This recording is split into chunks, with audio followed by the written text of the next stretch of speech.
Ni front page recap. Gazeti Raia Mwema, muungwana ni vitendo, limeandika Halima Mdee afunguka, amzungumzia Mbowe, aacha ujumbe mzito kwa uongozi mpya. Soma ukurasa wa pili. Zengwe la urais, mkakati wa sukwa kumuongezea muda. Kasi magonjwa ya selimundu figo yatisha, mnyukano vigogo CCM, ni katika ukurasa wa 4. Punguzo tozo bandari kunufaisha wafanya biashara, na ujenzi yapania mageuzi nchini. Gazeti Uhuru ukweli daima limeandika Samia awadokeza majaji mambo matatu, ni yale yaliyomo katika viapo vyao ambavyo ni uadilifu, uweledi, busara na hofu ya Mungu. Pia waimarishe uwajibikaji, nidhamu na maadili ndani ya mhimili huo muhimu. Aliyemchinja muokota chupa ahukumiwa kifo, habari ukurasa wa 20. Wabunge wa charuka wataka nchi isichezewe. Kampeni Isimani zazidi kushika kasi. Rais Samia, Dr. Mwinyi wamlilia Mama Magufuli, na leseni 63 za madini hatarini kufutwa.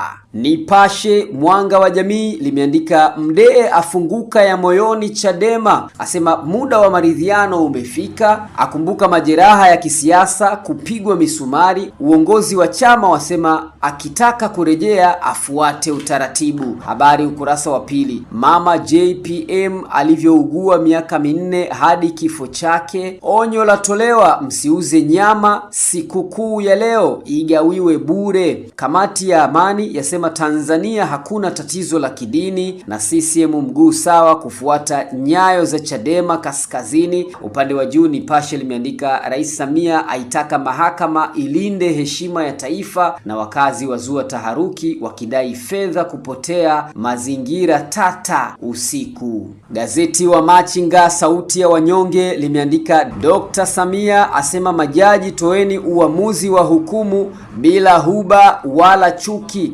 Soma ukurasa wa 3. Dr. Mwigulu aongoza ujumbe wa Tanzania Brazzaville, ni kuhusu ushirikiano na Benki ya Maendeleo Afrika. Dr. Khamis awasilisha taarifa za kina. Watanzania waliopo Afrika Kusini wapo salama, ni katika ukurasa wa 4. JMAT yasema Tanzania kuna utulivu, hakuna chokochoko za udini, na mwenyekiti Jab awapa tafakuri waandishi wa habari nchini. Bwana, Top 5 Pub inakuletea vibe la sikukuu ya Idi, pale ambapo wazee wa kujibrand watakuwepo katika ukumbi wa Top 5 Kibiti siku ya